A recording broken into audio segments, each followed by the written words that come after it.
welcome to our comprehensive global update. In this episode, we'll cover the most urgent events shaping the world right now: devastating earthquakes in Venezuela and Japan, escalating tensions between Lebanon and Israel, a landmark U.S. Supreme Court ruling on asylum, and China's breakthrough in supercomputing. Each of these stories carries profound implications for millions of people and highlights the interconnected nature of our modern world. Let's dive into the details, starting with the seismic events that have shaken communities and tested emergency response systems.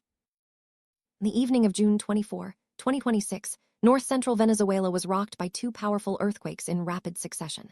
The first, a 7.2 magnitude foreshock, was followed just 39 seconds later by a 7.5 magnitude mainshock. Both epicenters were located in the Iwate region, sending shockwaves through the heart of the country. The timing and strength of these quakes left little room for preparation, catching residents and authorities off guard and setting off a chain reaction of emergencies. The impact of the earthquakes was immediately visible in Venezuela's capital, Caracas, and the coastal city of La Guaira. Significant structural damage and building collapses have been reported, with many residents forced to evacuate their homes. The destruction has not only affected residential areas, but also critical infrastructure, making rescue and relief efforts even more challenging. The government's declaration of a state of emergency underscores the severity of the situation.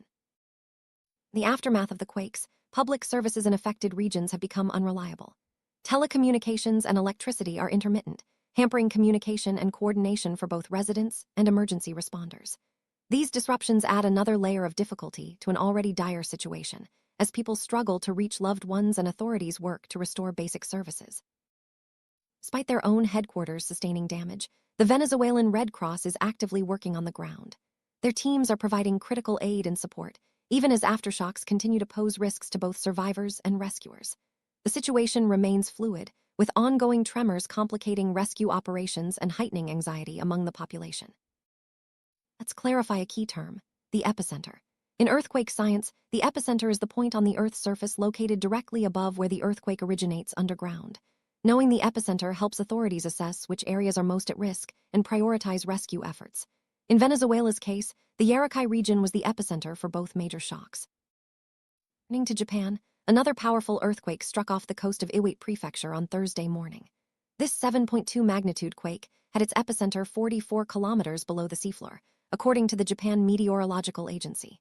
While no tsunami warnings were issued, the event sent shockwaves through the region, reminding everyone of Japan's ongoing seismic risks. The earthquake in Japan caused significant travel disruptions, particularly in the Tohoku region. Bullet train services, known as Shinkansen, were suspended as a precaution. This affected thousands of commuters and travelers, highlighting the importance of rapid response and safety protocols in high-risk seismic zones like Japan. Fortunately, there were no tsunami warnings, but around 9 people were injured in the quake. The Japanese government quickly activated a task force to monitor for potential follow-up quakes and coordinate relief efforts. This swift action is part of Japan's well-established disaster mitigation strategy, aimed at minimizing harm and ensuring public safety. Seismic activity refers to the vibrations and movements within the Earth that cause earthquakes. Japan's location along the Pacific Ring of Fire makes it particularly prone to such events.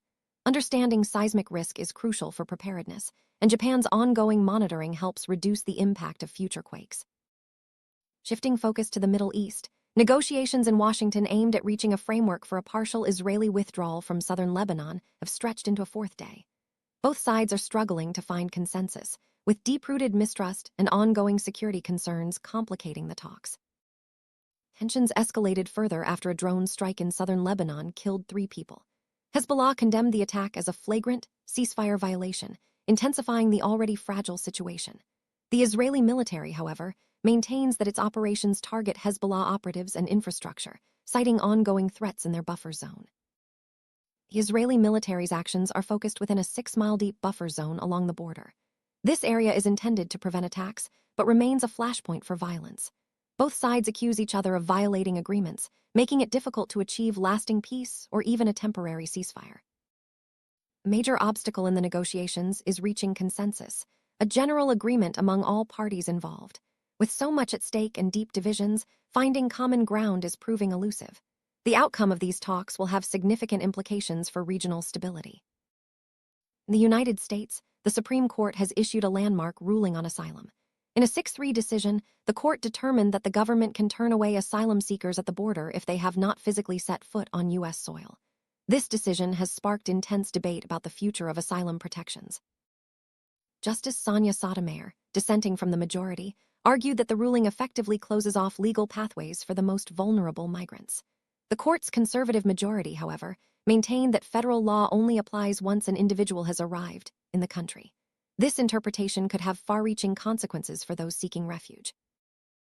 The 67th Top 500 list ceremony in Hamburg, China officially reclaimed the top spot in global supercomputing with its new Lineshine system.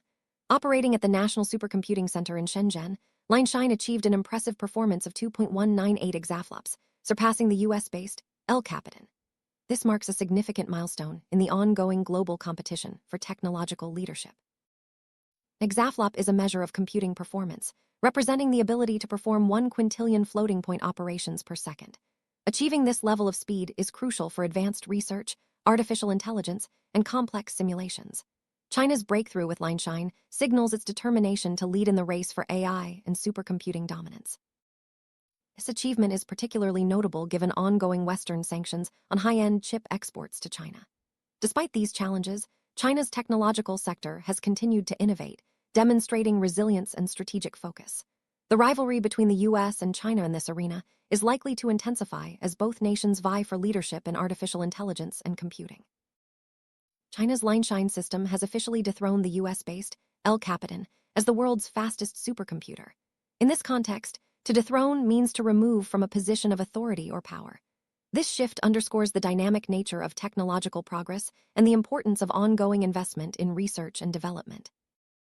According to the reports, which specific magnitude combination occurred during the seismic events in the Yarakai region? A 7.5 and 7.8, B 7.1 and 7.2, C 7.2 and 7.5, D 7 and 7.5. How did Hezbollah characterize the drone strike in southern Lebanon that resulted in 3 deaths? A. An act of state war. B. A tactical error. C. A diplomatic failure. D. A ceasefire violation. As we wrap up, today's stories highlight the volatility and interconnectedness of our world. From natural disasters in Venezuela and Japan to geopolitical tensions in the Middle East and breakthroughs in technology, each event shapes the global landscape. Staying informed and prepared is more important than ever as we navigate these complex times.